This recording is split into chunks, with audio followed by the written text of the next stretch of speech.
Hello, everyone. We are three hosts from three different podcasts, joining forces to shine some light on a not so bright subject matter. September is Suicide Prevention Month.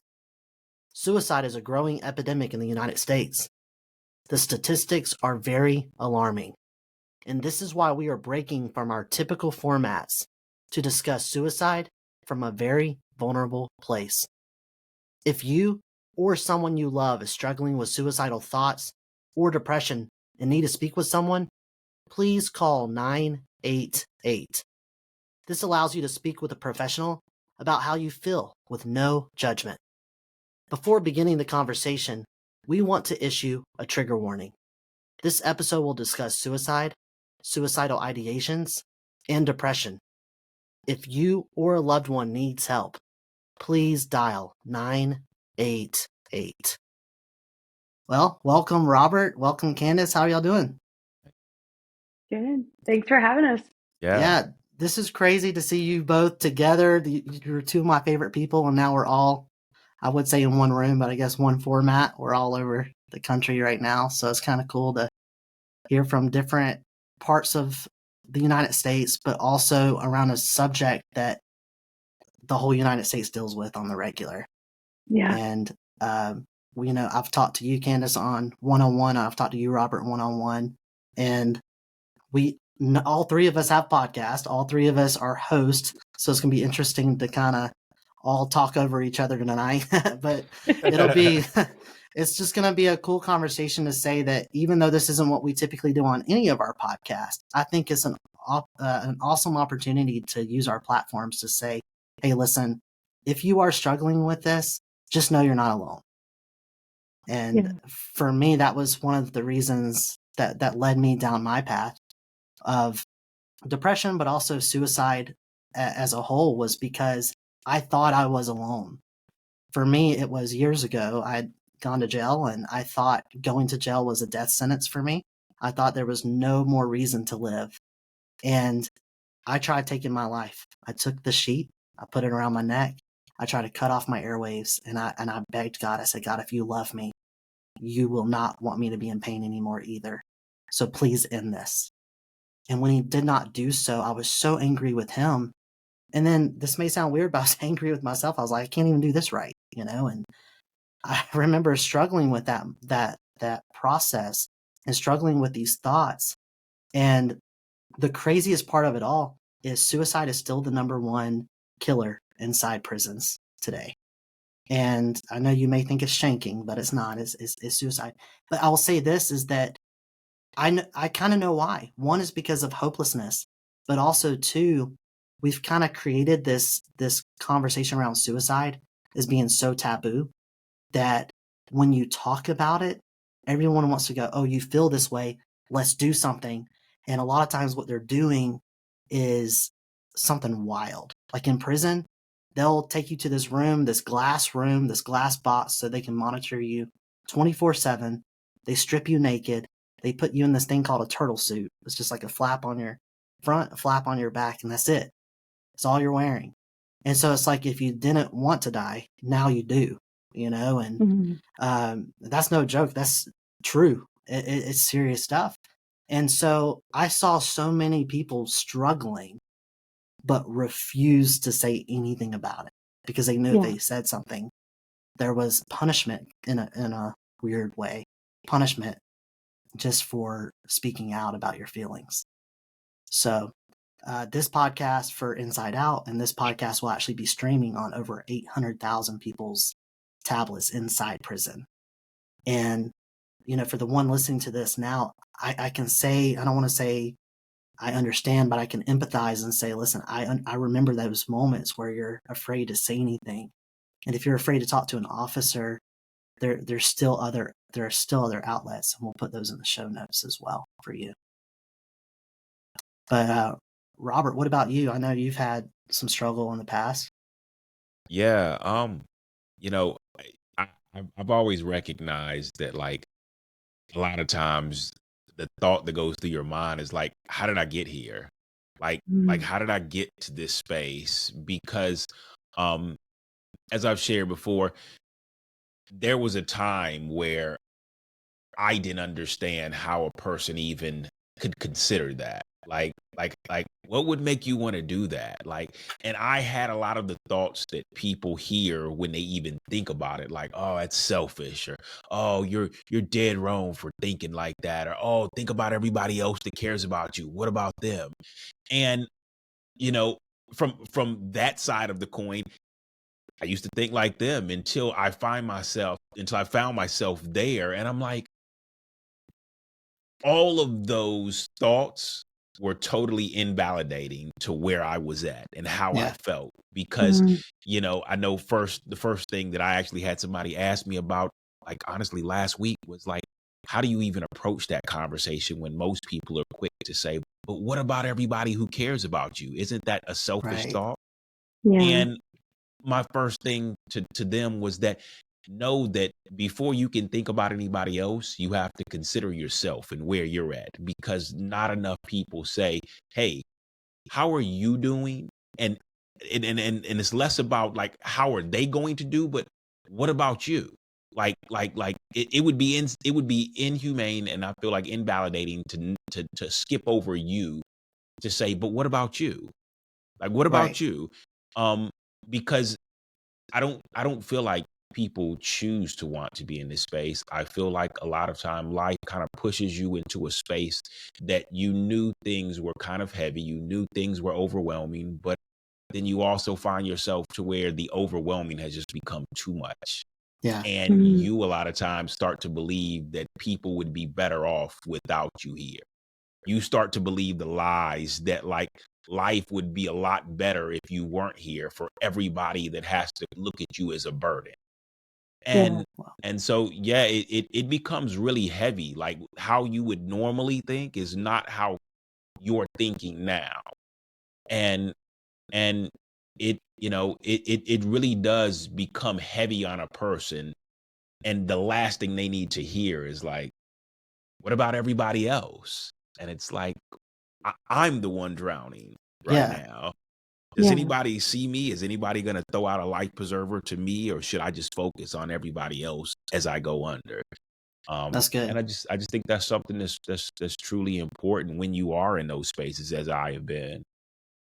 We Yeah. dangerously What's promote that less than mentality. Like you feel like a burden, and then we're like, look at what you're doing to everyone else if you do this. Like we literally Yeah, pile on top yeah, if right? yeah, we're not Yeah. careful. Because some people their struggles are coming from a place of, I'm overwhelmed. So now Yeah. it's like, okay, I'm already overwhelmed, and now you're telling me I need to be here on this planet to do more for more people and to be here for them. It's like, okay, cool, that helps. That helps Yeah. a lot. So I'm already yeah, a lot for the world, and you're telling me that I'm making more messes than I thought right now. right. So, Yeah. yeah. I just when I lost my dad, it's the same thing with that sort of grief too.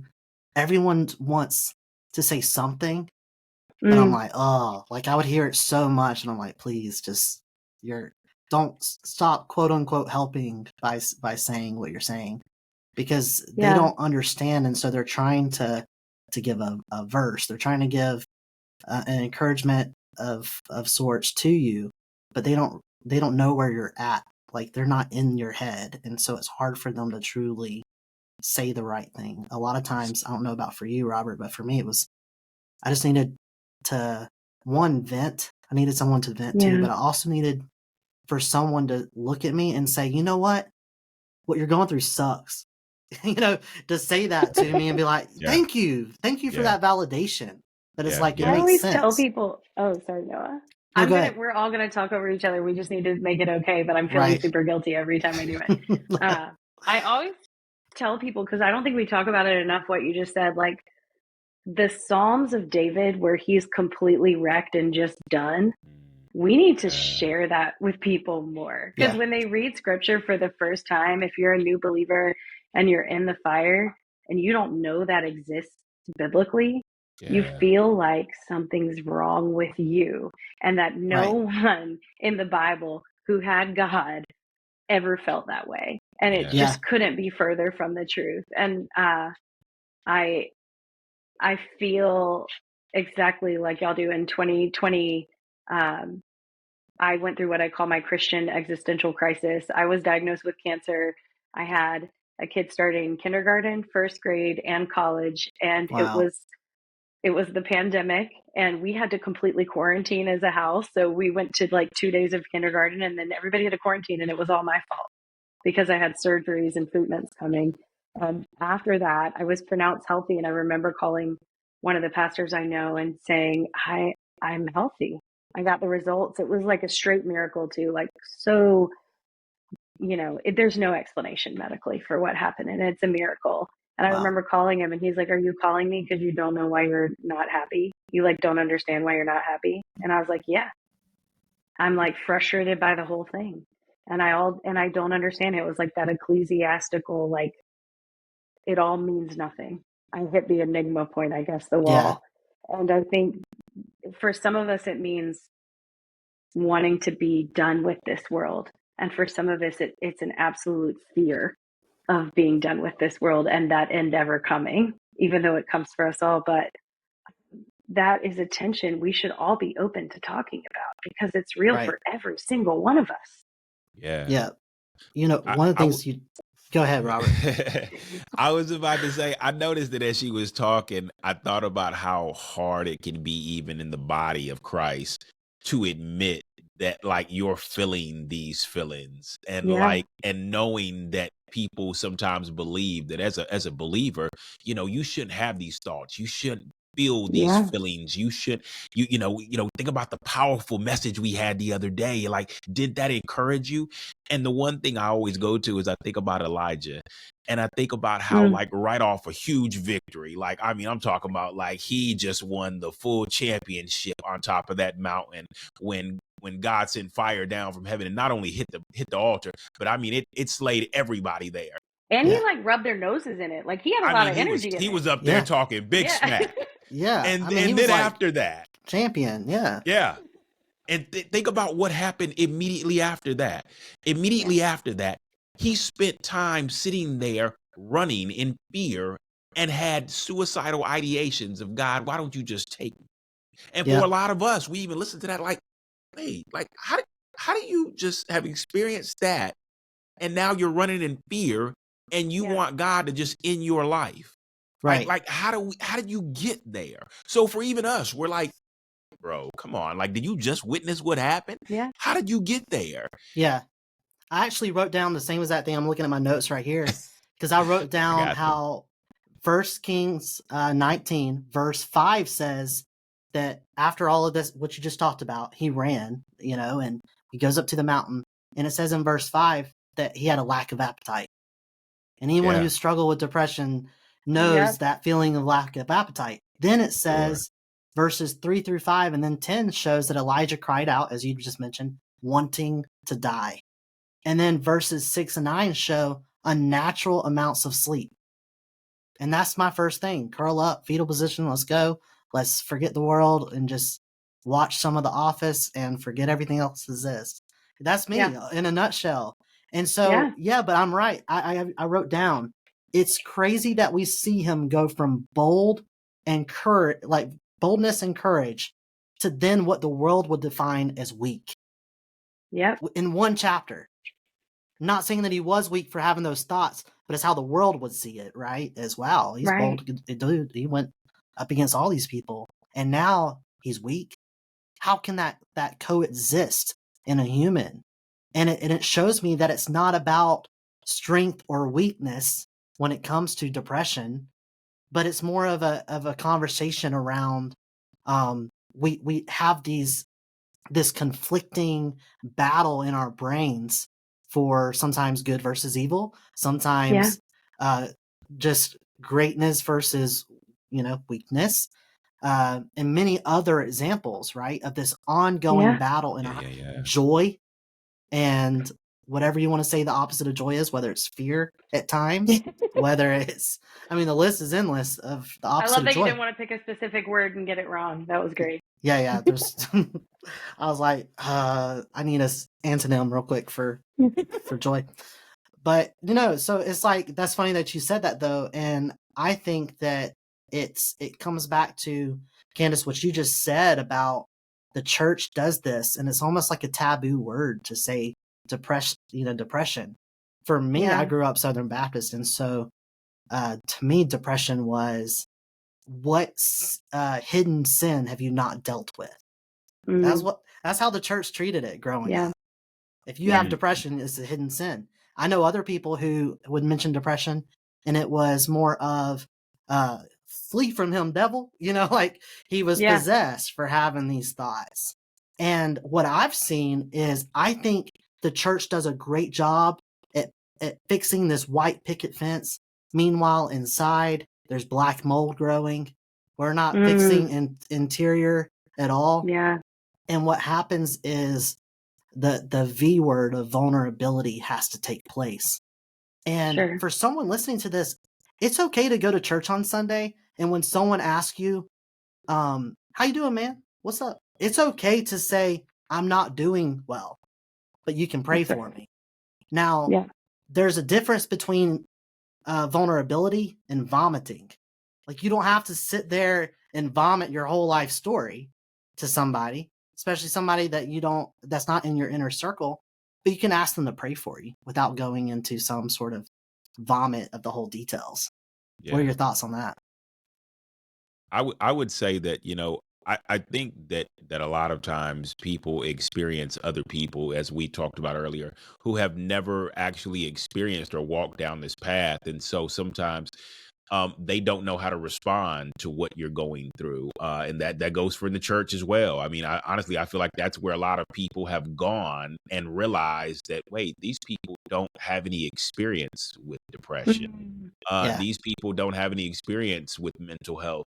And that's okay. I mean, as I sometimes say, you don't know what you know until you know it. And then you're like, oh, wow, I probably could have handled that situation better 5 years ago or 10 years yeah.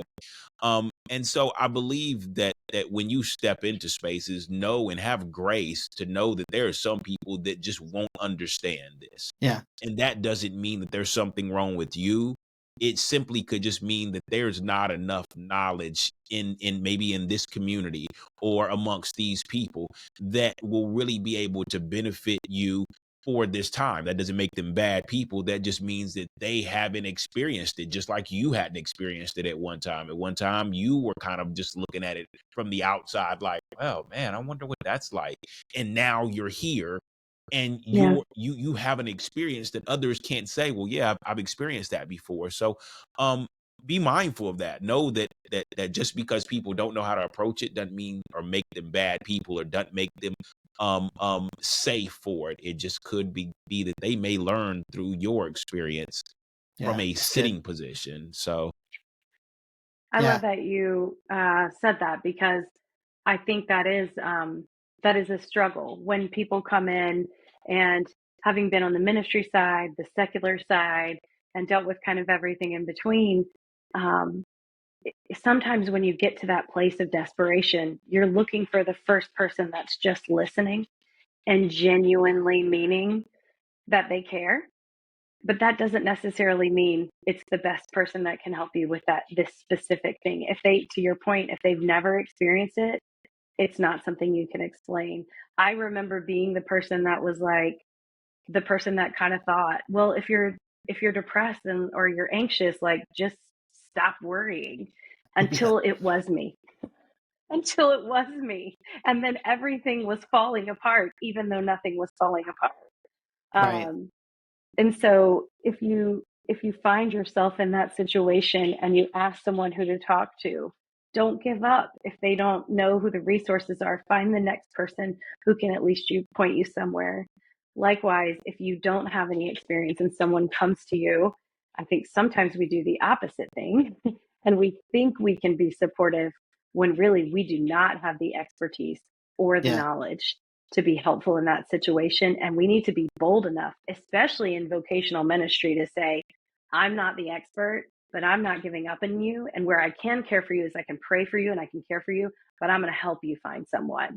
yeah, And yes, I've seen it happen both ways, where we think we can be the solution or we're not sure how to touch it at all. yeah, And we as believers have to be more responsible. And if you're someone who is listening, who has asked for that and haven't found the answer, I'm here to say, don't give up on that answer. and call 988 or find resources, because I think we're all human, right? So sometimes we go too far, sometimes we stay too clear of the problem, and we Yeah. create more problems. Yeah, we live in a world because everything's on our phone and we can get answers to everything so quickly that we think we also have to have the answers to things that we don't know. You know what I mean? Like, we think it's okay to say, I don't know. Right. But let me send you to someone, or let me do that research with you. Let me not just pray with you. That's great, but also work toward someone who knows this situation better. And I think a lot of times we feel like we have to give an answer. Yeah. That's absolutely right. I would agree with even that. say that sometimes your best answer in these situations could simply be, I don't have an answer, but I will sit with you in it. Yeah, that's good. That's really I good. so think that good. they are like, and for those people who feel like I didn't know how to help them, I didn't know what to say to them.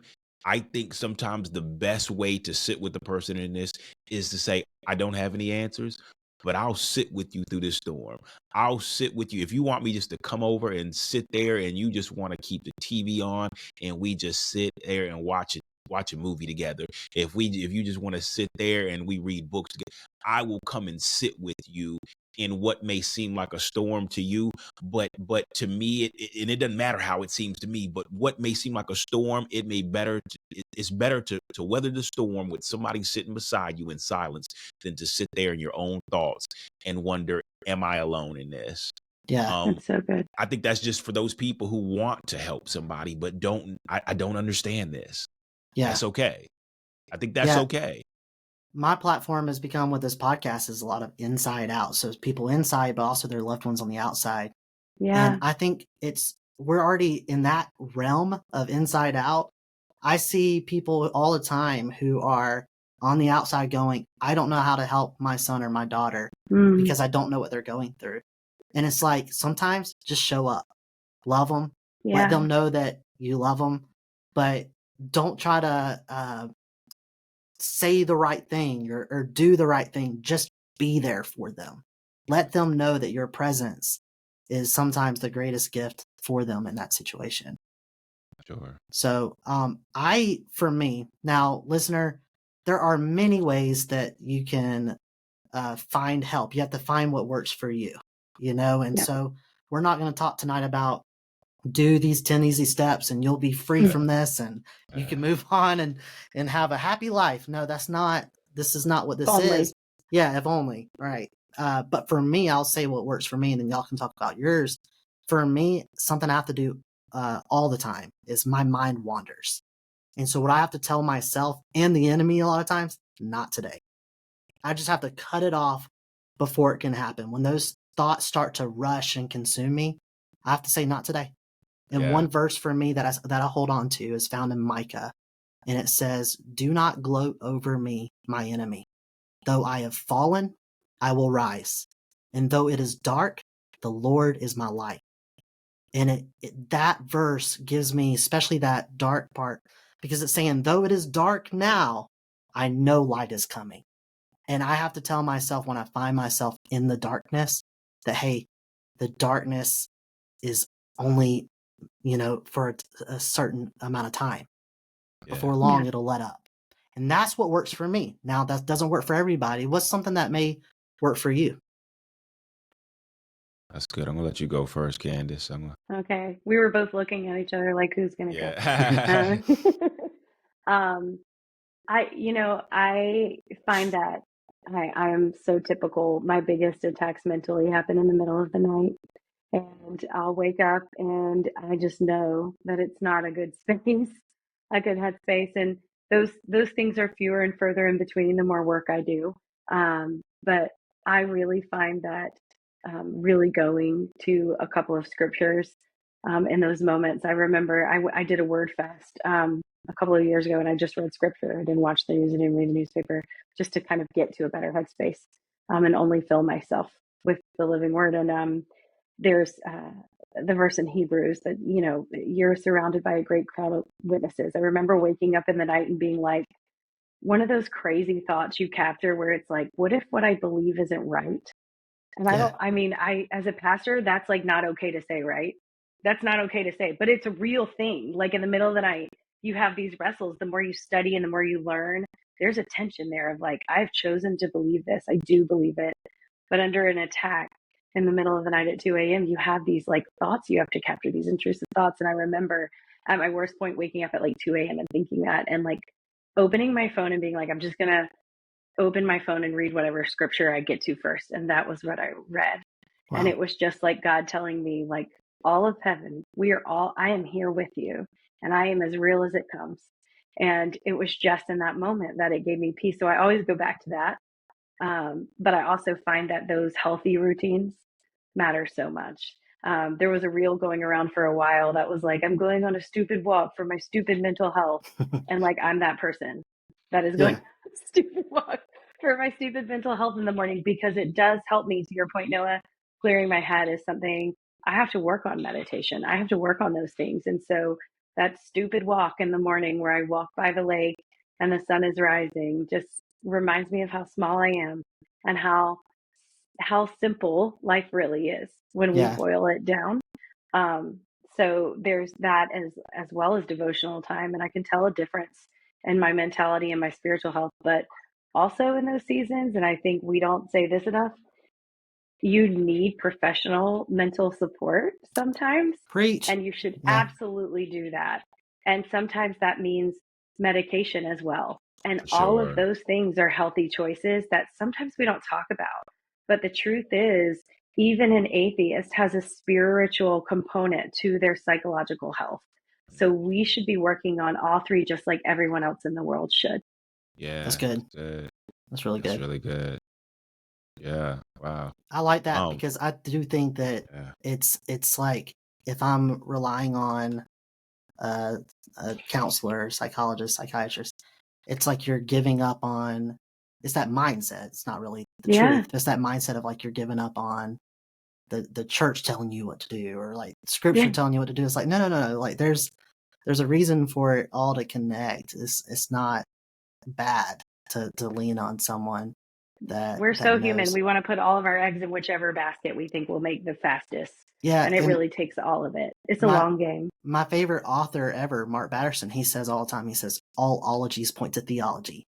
And that matters to me even in this conversation, because when you study neurology and the intricacies of our brain, it points every time back to there has to be a God because of how intricate the brain is.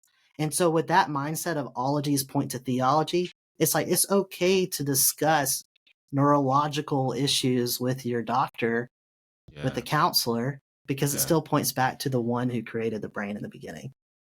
Yeah. And to add to that, I tell people, do not just assume that God only uses pastors or bishops or deacons. Know that he will use a therapist the same way he will speak to a therapist, the same way he will speak to a pastor. Don't ever assume that God just uses only one group of people. He'll use a heart surgeon. He'll take his hands and use his hands to do exactly what he does well. So, know that it's not almost like, I guess, some people like to say, well, you've given up on the church if you go to a therapist. But know that it's not turning your back on God to go and seek a therapist and allow God to speak to a therapist that may not even believe in Christ. Yeah. Don't think that God won't speak to a man or a woman who don't even believe in him. So don't ever downplay what can happen in therapy. I'm a firm believer of that. Before we get to yours, I just pictured was like when someone has heart disease and they need to have that surgery on their heart. Yeah. They don't go, where do you go to church? They don't do any of that. They just go, help me. I don't want to die. And, people with depression, people with suicidal thoughts are going to a counselor, going to a therapist and going, help me. I don't want to die. And it's like, why are we separating the two? They're both part of our well-being. Yeah, that's sure. Yeah. So Robert, what would you say? And again, listener, this isn't the one-way answer, but this is just how we've coped. Well, I think just to start back into a place of like recognizing that when I was in this space, know that I felt like and wanted to die. I wanted to die. Like Yeah. there wasn't a desire to stick this out anymore. And I was having a conversation actually in prison recently with a guy, and he was like, it's crazy how much I just didn't want to do this anymore. And I truly had a desire to die. And I said, I don't know about your story, but I recognize in my story, God spoke to me in a way to where he said, no, something has to die. See, Oof. you're wanting to die, but know that desire to like lay down means that there is something in you that is tired of carrying on what you've been carrying on. He is tired of carrying that junk and the brokenness and all the trauma and all the hurt that you've been carrying. He's going to have to die. So know that desire to die is not unhumane. And so in that, I realized that I did have to die to the old man. I had to die to the old version of me. I had to die to who I had been playing for so long, that had walked with me. And in a way, I had survived being that, doing that, living out of that. But I didn't need to survive anymore. If I surrendered all of that to him, I could live without that. I could move on and know that it's in his protection. It's in his guidance that I could live. And so knowing that, there was a lot of and I noticed this is said a lot, but there was a lot of regulation of my emotions that I had to learn. It took a lot for me to get to that space where I could regulate my emotions from like, I'm going to do this, to like,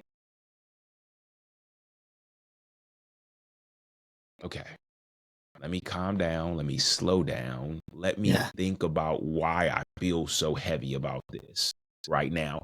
And in regulating those emotions, it didn't allow me to make a rash, quick decision. And when we think about a lot of these things, it's not always a rash, quick decision, but it's in those moments that first thought is like, why even stay? Yeah. Why even continue on this road? Why not just throw in the towel?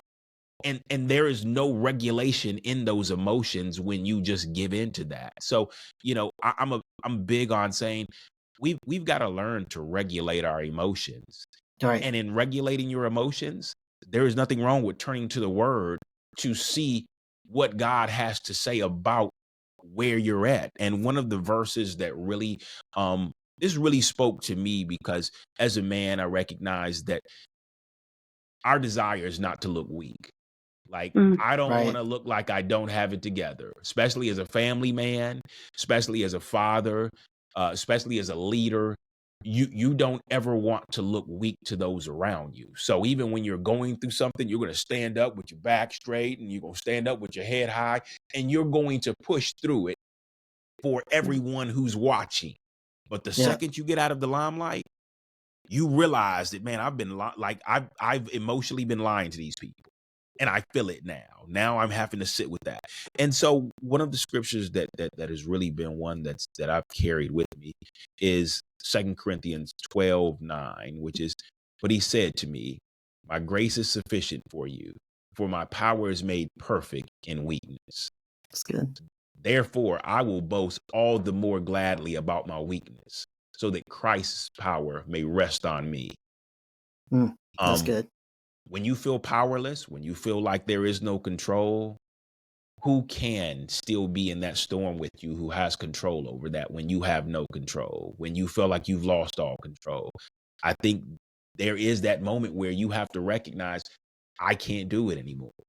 Yeah. But I know someone, either I know him or somebody has talked about him, a guy who can control storms, who can walk through storms like they don't exist. That's right.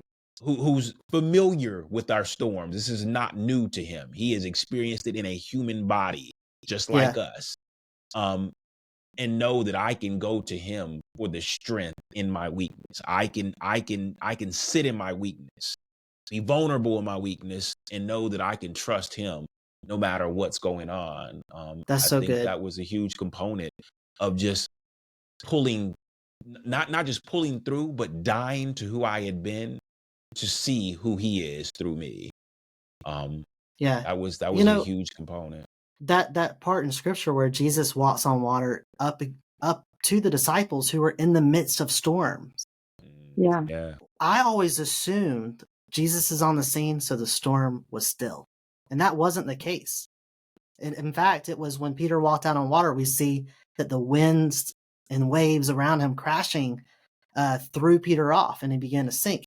But so there's the proof, but let's go back to it. I think some people think, okay, the storm, Jesus doesn't want to deal with my storm.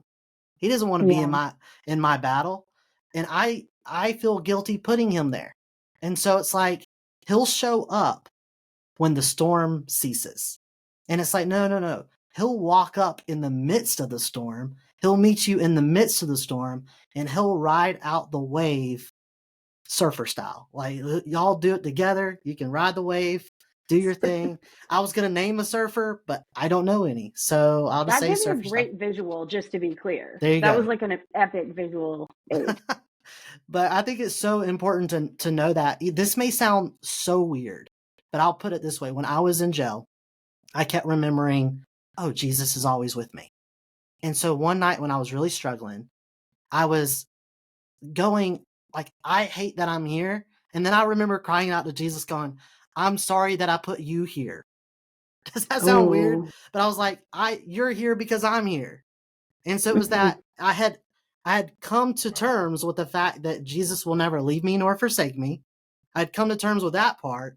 But now I was struggling and feeling guilty that, dude, I don't want to be in this cell, and I sure know you don't want to be in here, but you're only here because I'm here.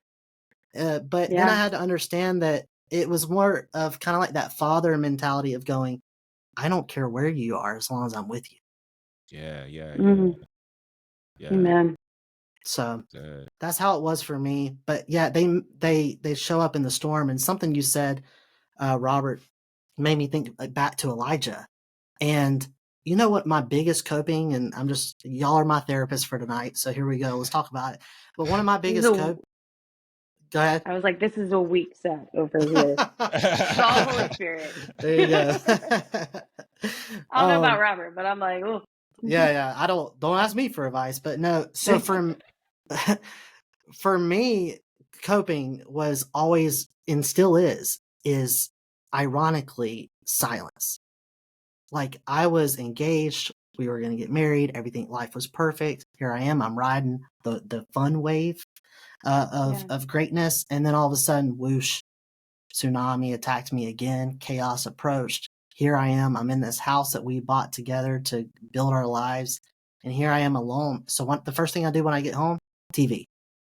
First thing I get home, or like TV turns off, music.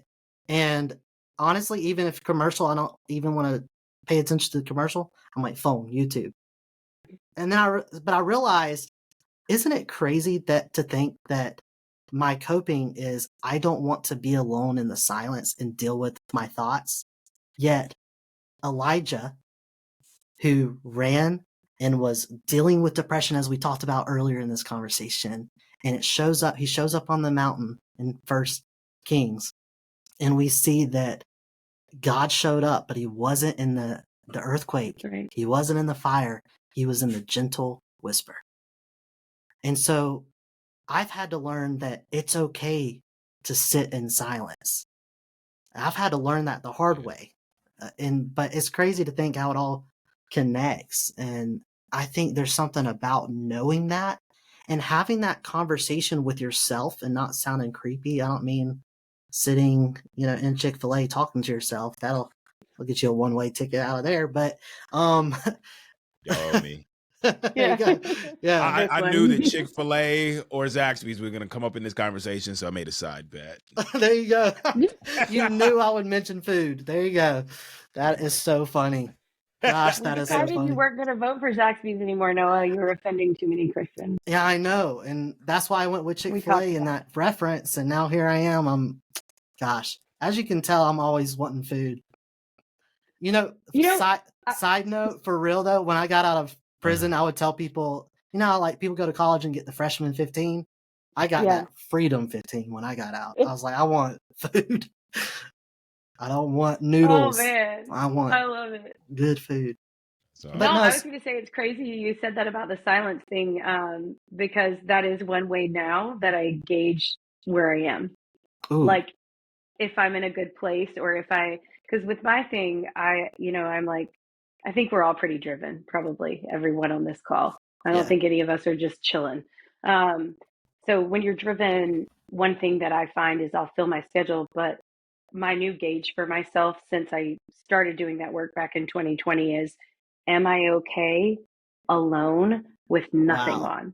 that Like, is can I good. drive down the road with just praying and talking to God with no music? Can I do this walk with nothing interrupting me? And if I get stressed about being alone, then I'm taking it too far. I'm piling too much on, or I'm not giving myself the space to not go to that anxious place or any of those things. But that's become like a mental gauge for myself, is if I can't do that, then I'm probably tiptoeing into dangerous territory.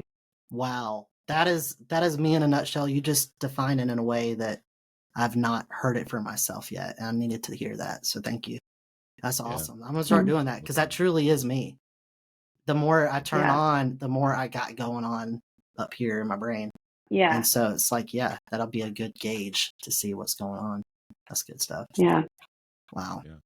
Well, this conversation, listener, is to know that, listen, you're not alone in this. We may have different struggles. For Elijah, his moment of fleeing and going to that depressive state started with Jezebel. And I think all three of us on this call right now have different Jezebels in life Yeah. that have led us to maybe where we are. And sometimes it's that reality that Jezebel is just simply in our brain. Like there's nothing that triggered it. It's just, unfortunately, how our brain was wired.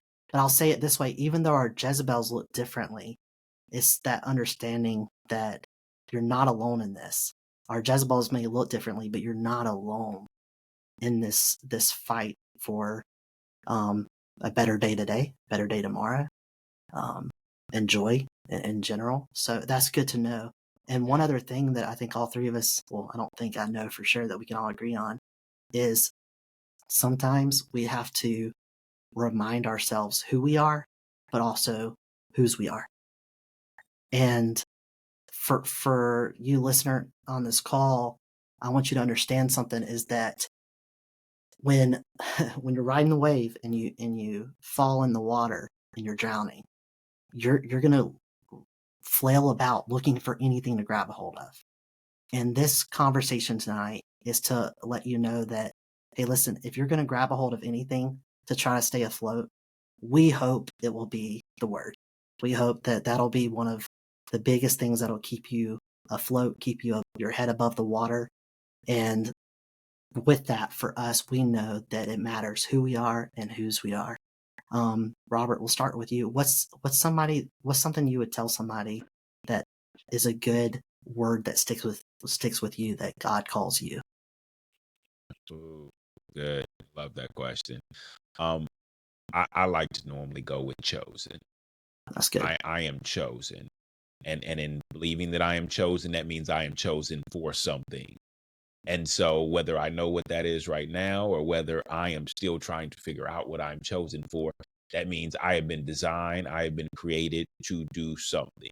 And so I'm not just here on accident. What I've been through is not a depiction of what I was here to just go through all of this and die. No, there was a unique design that God created me for, and I am chosen. That's And so good. that is just something I've heard people say, God chose me. Yes, he did. And so when you That's know so you are good. chosen, then at that point, it's a matter of like, God, what did you choose me for?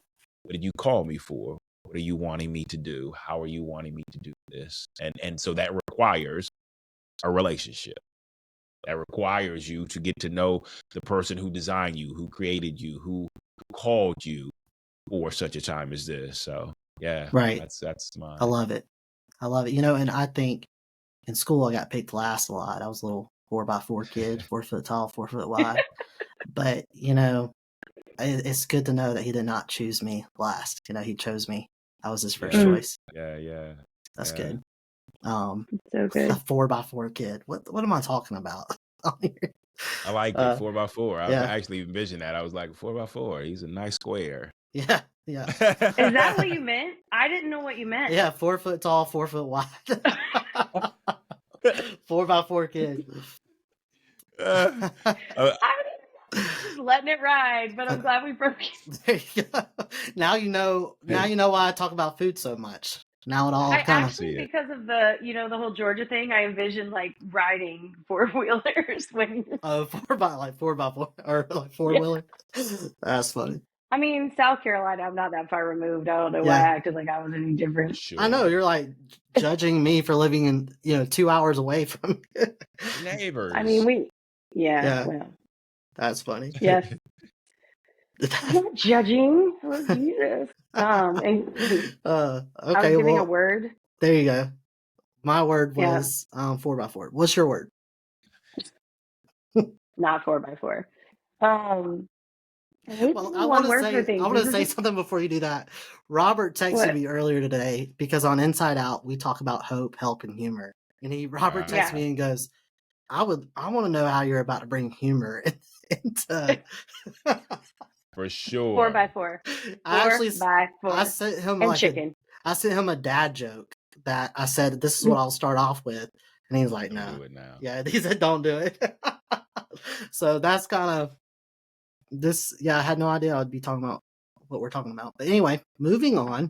I mean, I love the segue. I'm down for it. There you go. I think we've got to like laugh about some things we want to cry about sometimes. I think that's fair game. Very true. Yeah, I hate picking one word, first of all. Yeah. Secondly, I would probably say purposeful. And one thing I went back to that God speaks over me when I'm, struggling, and I find I have someone who has battled these ideations for a long time, and she actually was on a church staff with me for a while and talked about it openly. And I so just love that she is allowing God to use that story to connect with people, because just like we talked about, sometimes that can feel very lonely and it can be a very scary thing to talk about. Yeah. But she took me back to 2 Timothy 4:7, and I have fought the good fight, I have finished the race, and I have kept the faith. And when you want to give up, there's something about a scripture saying, I kept the faith and I finished the race. Like, I want to finish the race, and I want to have fulfilled the purpose I was created for. And Robert, it's just sitting on me that you talked about people feeling like a burden in these spaces. And you were created with such amazing purpose, and you may not see it, and you may have never heard that, and you may not believe it to be true right now, or even imagine that there could be a purpose ahead. But I promise you, you're being used by God, and there is something for His glory in you that He knitted you together for. That's so good. And that's just a verse that she went back to that I really love now, because I see the same thing on the bad days when I want to throw up my hands. I want to have fought the good fight and finished the race. So if you're listening and you're struggling, just remember, just finish well. Finish the race well. Yeah. There's That's a purpose. Good. That's good. That's so good. Yeah. Gosh. For me, I think the word would be royalty. And the reason I know similar to Chosen, but for me, the word royalty is because for so long I was defined as inmate, number 100, whatever. And I was like, oh, that's all I'll ever be. And some people listening may think, oh, all I'll ever be is just depressed guy, just depressed girl, and the part of royalty is to know that we have a place at the table. We have a place in the room where it happens. We have a place in this. And that the idea of being royalty just lets me know that there's authority in my life, if that makes sense. That I don't have to be, okay, well, I went through hell, I went through different things in life, and now it's just like, well, let's just ride out each day until the day I die. No, it's that authority of, no, go and do something with your life. That's what gets me. That's my drive. And that's a word that I use often. So that's good. That's good. And I like that you mentioned the finish line, because I think a lot of times I deal with this. Shout out to my book. What's up? Plug on the book. But the tagline of overcoming the overwhelming, I think a lot of times we think overcoming the overwhelming has to be that big moment of shaking hands with the president or shaking hands with Elon Musk. I have no idea why I said him, but just picking names. Tesla. Yeah, just picking names. And so bottom line is though, like a lot of times overcoming the overwhelming is when you do feel paralyzed from your pain today. Overcoming the overwhelming for today is getting out of bed, brushing your teeth, and being productive for today. That's overcoming. Yeah. And you know, in AA and different sorts of 10-step programs, a lot of times you hear from people and you hear where they started and where they finished. Yeah. Even Drake talks about started from the bottom, now he's here. And so, but we hear those. It's a touchy one to pick right now. That was bold. Oh, that was bold, but my inside out people know what's up. But the thing is, like, we hear the beginning, we hear the end, and we somehow miss the whole middle. And I think it's so important to understand that to look up at the staircase all the way at the top is overwhelming. And so today is to just look at step one. And then tomorrow, look at the next step. Maybe the next step takes a week. Maybe the next step takes a month before you can get to step 3. It's different for different people. But at the end of the day, you're going to look back one day and go, wow. You're going to look down at the staircase and you're going to go, wow, I made it this far. Yeah. And Maverick City, I was listening to it when I pulled up to you guys tonight, and really it was just to show you that I'm saved, that I was listening to worship music when I pulled up. But there you go, proof. But in that song I was listening to by Maverick City, it says, if I only knew back then what I know right now. And it's that he's working all things out for me, for my good. And so, listener, if you're struggling with that, I remember that place of not knowing. But now I look back and I can say, if I only knew back then what I know right now. And so if you're in that first phase, the pit, if you're in the pit like Joseph was looking for that palace, one day you're going to be in the palace and you're going to look back and go, if I only knew back then what I know right now. And I hope that encourages you, listener, to understand that you one day will get out of the pit if you hold on. If you hold on. Good. Sorry for taking up. We're 3 hosts in one podcast right now. This is wild. So I feel like a guest today, so I'm okay with this. Yeah. I'm okay with it. We're just chilling. You have the heavy lifting. Oh, don't tell me that. But one thing we do on Inside Out is we challenge our listeners at the end of every episode. And what I tell our guests to do is not just challenge to say, do something this week and move on to something new next week. Challenge them something that they can do to add to their life that becomes a habit that can help change the trajectory of their life. So you can decide who goes first. I've been calling on y'all both tonight, but what's something you would challenge someone listening to this who maybe is struggling? Let's do it this way. We're going to do 2 questions or 2 challenges per person. Challenge that they can, for the person listening to this who is struggling with suicidal thoughts, suicidal ideations, or depression. And then a challenge for their loved one. So who wants to go first? Man, I see why guests like to ask for questions ahead of time, but no, I think in this moment now, we're just really going to lean on the Holy Spirit to speak through us right now. Yeah. This is a vessel situation, Robert. For sure. Yeah, for sure. All right. I'll take a stab at it. Can I add that neither one of y'all let me give you questions before I was a guest on y'all's podcast. So this is just payback, Robert. Actually, Candice, I think you did. Good. I was like, take that back. pause. That's good. That's Take that good. back. Yeah, no, well, I most meet with a people- lot of business people. They're not getting on unless there's questions. Yeah, true. Very true. But no, That's I'm just fair. playing. No, I love it. That's But fair. That's fair. yeah, Well, yeah, one thing I would challenge a listener with, and what you said earlier was really good, of like, don't worry about trying to take off such a big bite. Like start with Mm. something maybe as simple as, you know what? I'm going to get out of bed today. I'm going to start with that. I'm going to get off the sofa today. I'm going to take a small step of taking a shower and just sitting outside on the ground, on the porch, on the steps. I'm going to get outside. Um, I think that's where a lot of things start. And if people were willing to tell their story from the beginning, I think that it may not be as huge as people would imagine it being. But I think a lot of times it's just that first step of like, I decided I was tired of laying on the couch. I was tired of sitting in the fetal position. I was tired of just living in my head. And so I got out of my head and I got into something else. I decided to step outside. I decided to take a small step today. And that little small step made me say, you know what, I might do that again tomorrow.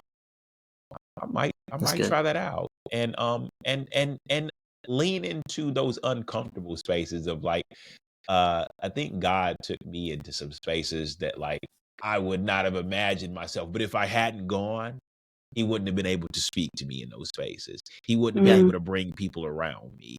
Don't be afraid in this moment of feeling alone and feeling like you're doing this all by yourself. Don't be afraid to just step into other spaces where other people are there and see what God can do in spaces for you. Um, so that would be my thing. If I were to go back and talk to me when I was going through that, that is what I would have told myself of, hey, you're doing exactly what you were called to do. And yeah, it doesn't make a lot of sense right now. And yeah, it's like, why am I going here? But go. Yeah. Like lean into that. What I And would tell go ahead. I want to add to that is that try, and if you try something and you're like, it's like food. Why do I keep mentioning food? But it is a lot like food. Like try it, and if it doesn't taste right, it's okay to eat something else the next day. You know what I mean? Like That's good. if you Sure. find Yeah. out that walking ain't your thing, especially in the South, like around here with bugs, walking may not be my thing outside, but you can find something else that's equally healthy for sure. Yeah. But so Yeah. don't The be key is to willing. take Chick-fil-A to feed the gators when you walk by the lake. That keeps There you you go. alive. I'm not that South with gators, but yeah, thank I'm you. that south. You are? You got the gators? Yeah, That's I funny. do. But yeah, so like I think that's good to know too, that you can't lean on healthy things, of course. Don't try non-healthy habits, but if you find a healthy habit that you don't like the taste of, move on to the next. Yeah. So go ahead. Sorry. Yeah, I know you're gonna have to refresh me. The second question was, what would I recommend what was it again? For someone who's listened to this who's going, okay, I don't have these thoughts, but my loved one does. What would you challenge Ooh, them? yes. Wow. Okay. So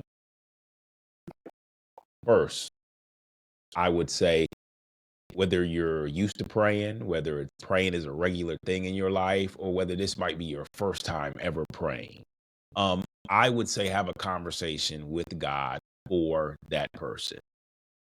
Now, as the first step, that's my thought. Like before anything else, like you could say, "Hey, look, I don't even know if God stepped into my life, but now might be the time for you not only to pray for them, but also pray for yourself and ask God to use you to be exactly what that person needs right now. Yeah, You don't know how that may look. You don't know what you may say, how you may show up, but say, God, use me to be able to be what this person needs right now. right. Or use what I say, use how I show up. Give me some insight, give me some grace and some wisdom to be able to step into this situation and not cause more push away, not cause more, because a lot of times there's shame in sitting in that space. So the Yeah, last Yeah. thing you want to do is show up and add more shame.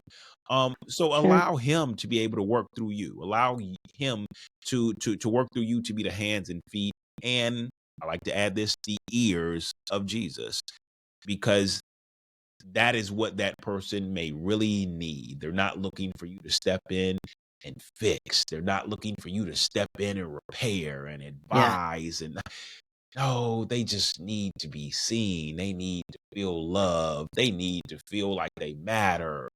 Yeah. those things really matter. The words, as Noah mentioned earlier, to try to like help a person, sometimes that's not even needed. So let that just take some worry away from you. But yeah, step in just wanting to love on that person. And Yeah. that may be a loving in silence.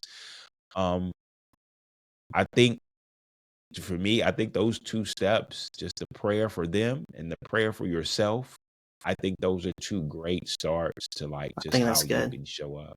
Yeah. That's awesome. And I would add to that too that, just like there's love languages and people respond and need that response in a certain way. It's almost like we need to write a book together, y'all, on depression languages, where it's kind of like, Yeah. you know what I mean? Because there's different outlets that Yeah. people need. And, for the one listen to this who's going, okay, like bouncing off of what Robert just said, to be the hands to feet, you may find out that what your loved one needs are hands. You may also find out your loved one instead maybe they do need the mouth. Maybe they need that encouragement. Maybe they needed you to just be the ears and just listen to them share their thoughts and their feelings. So it's almost like a love language sort of idea. That's good. That's good. All right, Candice, on to you. My turn. No pressure. Um, the Robert, you said something earlier about controlling your emotions and not being impulsive.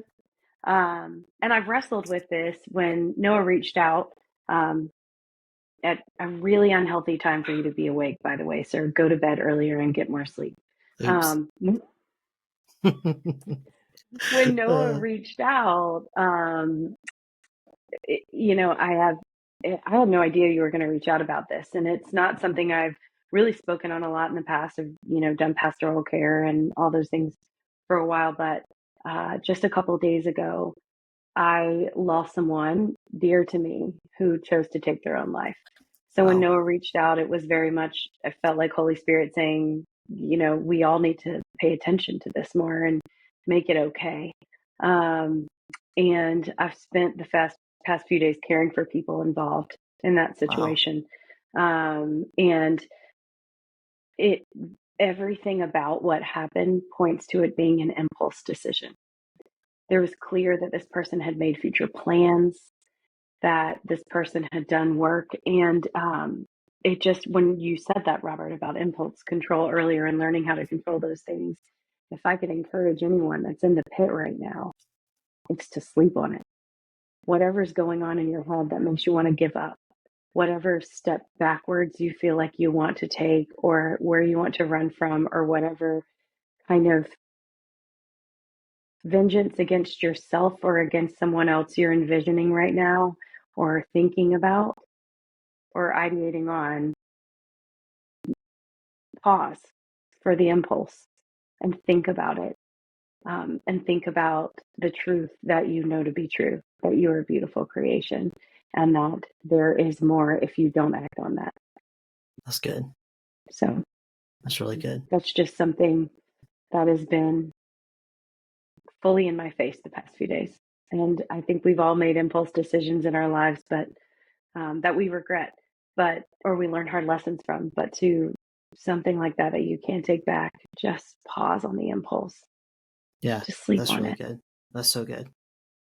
I Um, I think okay. that And that's then for such a a loved one, I was just what? gonna say that's Go such a ahead, Noah. hard thing I had a family member who took their life, and I just remember watching people be so angry with him, like that, oh, you're selfish. It's like, no, you don't know what they were going through. And Yeah. sometimes we ended up finding a note. And so sometimes you find a note. Sometimes you don't find the answer. It was, like you said, Yeah. impulse. But yeah, like being able to sleep on it. That I like that. Yeah. And again, if you're listening to this and you're like, well, I've tried that doesn't work. We're not saying that there's a one answer way through No. this. But for Yeah. And I'm not a someone, therapist, so I think I'm very carefully saying sleep on it in a very yeah, generic term, yeah, but sleep on it and yeah, take some. And as a loved one, I think we as humans categorize people and we categorize people in our own brains and see them sometimes for the situation they're in or the decisions they've made as opposed to who God made them to be. So I would say envision the person you're caring for as they would have been at 5 years old. What was their personality? Who were they? Who had God made them to be? And someone who's in a situation that's desperate, who were you at 5 years old? And that person God knitted together. I don't know why I choose 5. It just seems like the age that you're like still innocent and don't care what other people think. So like if you were laughing and joyful and energetic, that person is still in there. So encourage the person that you know your loved one to be. Yeah. And not overthink the situation. My personality is to rescue people and fight for justice. So I always want to focus on bettering the circumstances. But sometimes our job is to just care.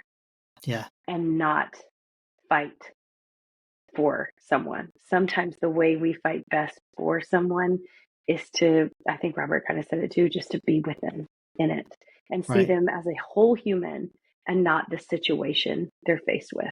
Yeah, that's good.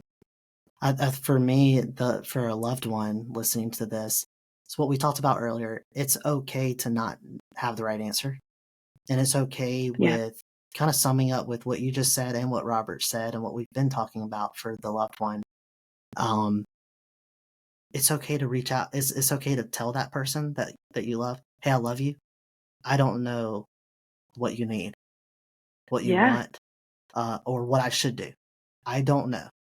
Kind of keep it funny. But you remember on Talladega Nights with Will Ferrell? He's like, I don't know what to do with my hands. And he's just like, his hands are it's like, I don't know what to do. But it's that sort of thing where it's just like, sometimes we don't know what to do with our hands. And it's allowing that vulnerability there of saying to your loved one who's struggling, I don't know what you want. I don't know what you need, but I am willing to say, and do, and I'm willing to be here. I'm willing to be a part of this with you. I just don't know what to do. And have we that make it harder than it is, to your point. Like we're like, I don't know what to do in this situation, but like if we were handling customer service on like a very entry level position, we'd be like, I'm not sure the answer, but I'll find out for you. Like I'll be your partner in this, but I'm not the expert. Like we're so good at saying that in other areas, but in the best arenas for us to use it, we don't.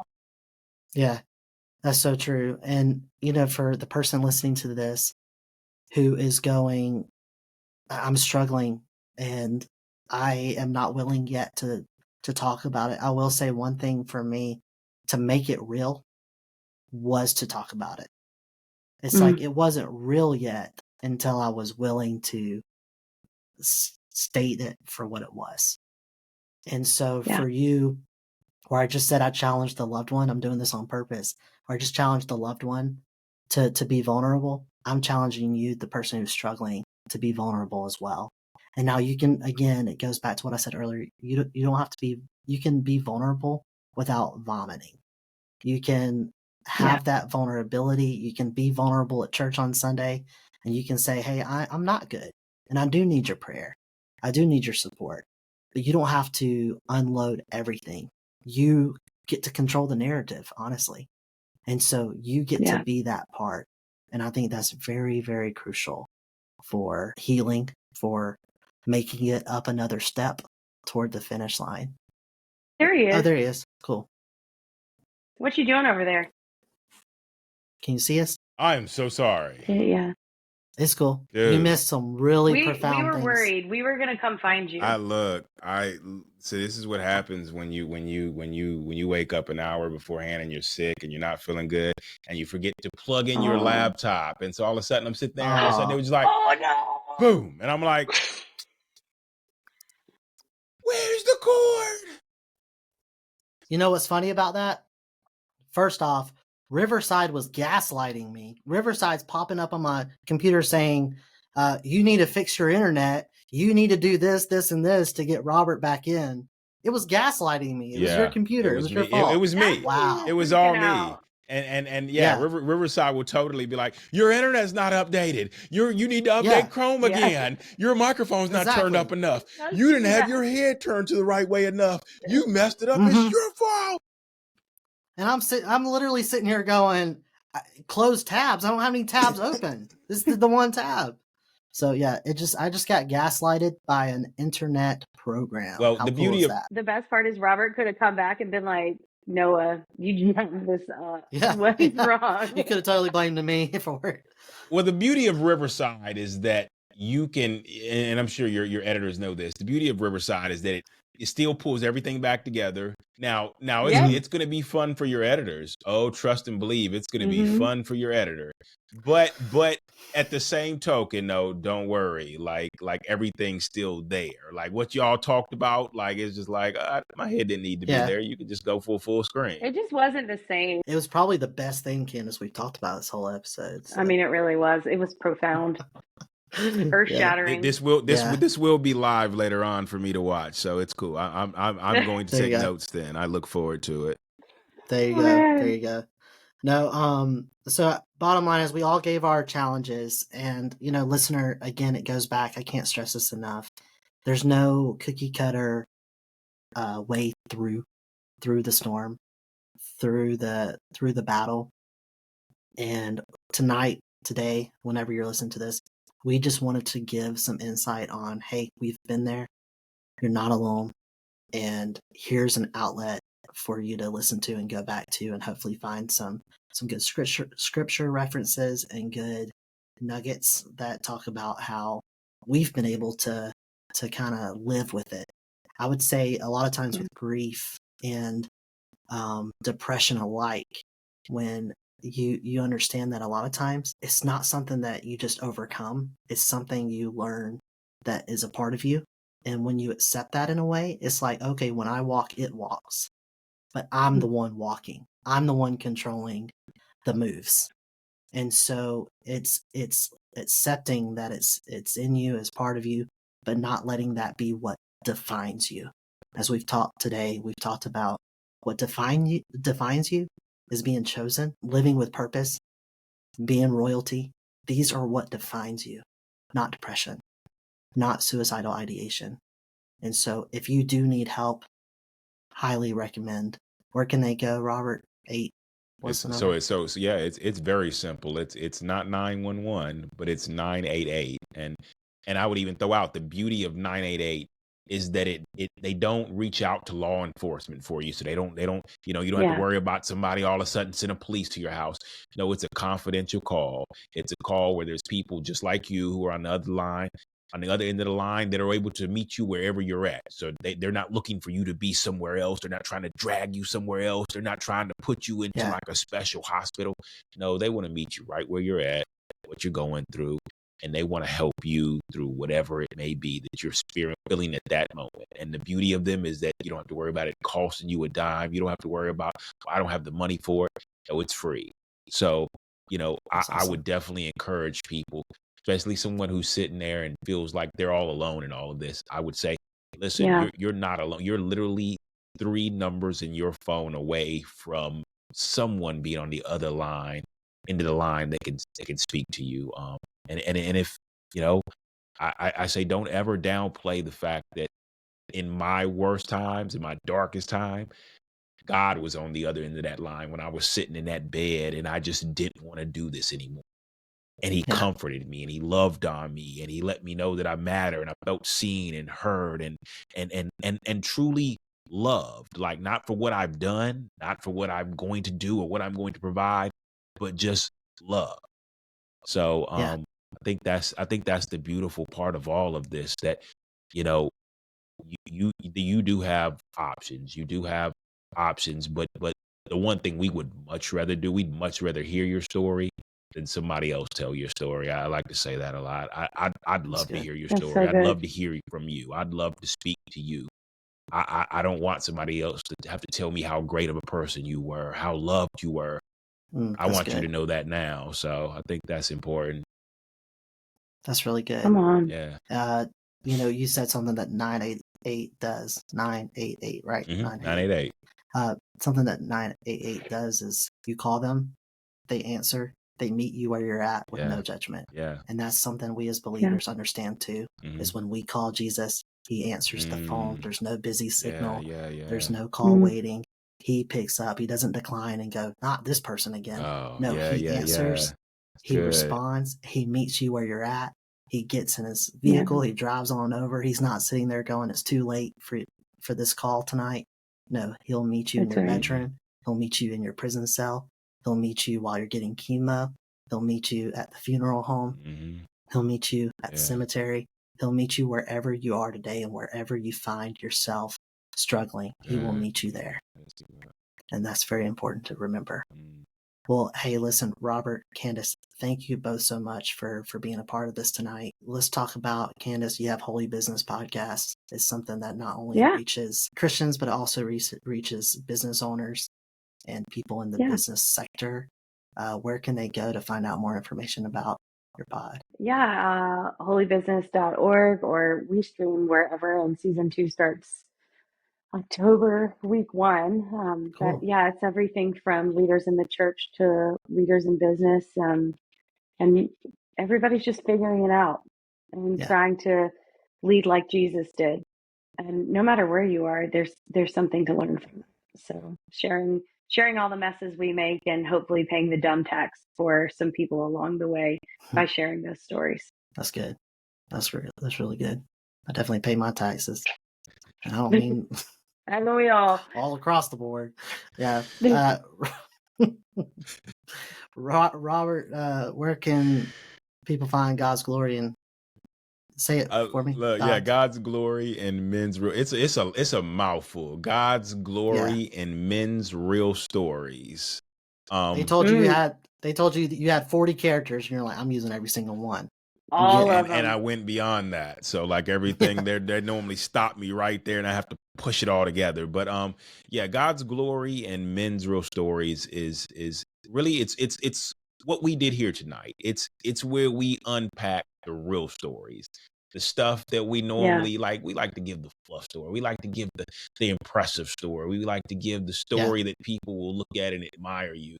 And I think that without the stories that happen in between, starting from the bottom and getting to the top, without those stories, we would have never got there. And so it's just truly an encouraging community of I have men who come on and sit down with me, and we just really dive into the stories of what they've been through, their testimonies, their current struggles, different things. And it's funny, I used to think that this would just be a space for men. And I realized that my audience were a lot of women who were listening for the men in their lives, who were listening for their sons, were listening to kind of send these messages and whether it be clips or the whole conversation to their there was one woman that reached out to me. She said, I have a stepson who's in college, and he just he needs to hear this. And so I say that these conversations are great because of the conversations that a lot of men haven't had, and I didn't believe would come and have until God began to bring men around me who wanted to talk about these things, saw the importance of it. And so that's what we do. I love it because it really showcases how God is working in all of our lives in a strategic way, to where you might not see it while you're going through it, but when you look back, you're like, wow, God, you did that. Like, you did that. Yeah, that's cool. And so it's beautiful. I've had Noah on. He shared about his story. He shared about his book, and I've had many other men who just really are seeking after God's heart and trying to figure out, recognizing that they'll never be perfect. We're all imperfect. We're all going to make mistakes. But the beauty is that God is there to kind of just say, yeah, don't worry about that. Yeah, we're going to keep it going. Like, I got this. Like what you thought had ended the story was just a scene. We are going to move on to the next chapter. And don't worry, the way I'm going to duct tape that, you'll never even know there was a hole in the wall. Like, we're going to keep it going. So, God is faithful like that. He's loving like that. And he loves his sons. I truly believe. Yeah. And his daughters. But he loves to hear how his sons will give him glory and all that's going on. That's right. Yeah. I was more hung up on the fact that God fixed the hole in the wall with duct tape instead of like spackle and drywall. But that's cool. Yeah. Hey, look, but the beauty is you won't know it. You won't know it. Maybe the next buyer will, but you won't ever. Looks good. I Yeah. feel like I'm going to try that and see what my husband thinks next. Yeah. Hurry up and There paint you go. over Poke a it hole though. in the Don't let him wall. see the duct tape. Yeah. Just, That's funny. Oh, that's a good point. that's So next house I buy, I'm just gonna knock all the way down the wall. The realtors will be like, "What are you doing?" I'm like, "Just see if they use You duct might want to tape." check that out. Yeah, just trying to Yeah. see if there's any duct I tape think that holes. depends on how many kids you have, how much duct tape ends up on the wall. There you go. But listen, come funny. on now. That's Well- a whole nother conversation. That's Yeah, it a is. different podcast. Yeah. You know, both of you, what you're doing is you're showing, hey, listen, there's somebody that has maybe a similar story to yours, and they overcame, and the same royalty, the same authority, the same chosenness, the same purposeness that is on their lives is on my lives. And so I can listen to it and go, hey, listen, there is a way forward. Yeah. And It's I good. think it's so beneficial to hear. And just in case you guys use this, Inside Out, this awesome new podcast. It's all about helping people who are inside prison and their loved ones on the outside. Note the name Inside Out. There you go. Very clever, right? A lot of hard work in that name. But So witty. but what's cool about it is we're interviewing people who have either been in the system and have gotten out and have gone and done things to let the listener know, hey, there is a way, there is more to life than just this. But we're also talking to senators, we're talking to people who are over God Behind Bars, people who are over Kairos, people who are over prison fellowship, people like that. And what's cool is we're able to have these conversations and say, hey, I know you may feel like you're dehydrated, you're without, and all you want is some water. Well, there are people on the outside who are fighting to get you that water on the inside. And so we're showing that side too. And so we do it with hope, help, and humor. A lot of fun. Hope and help.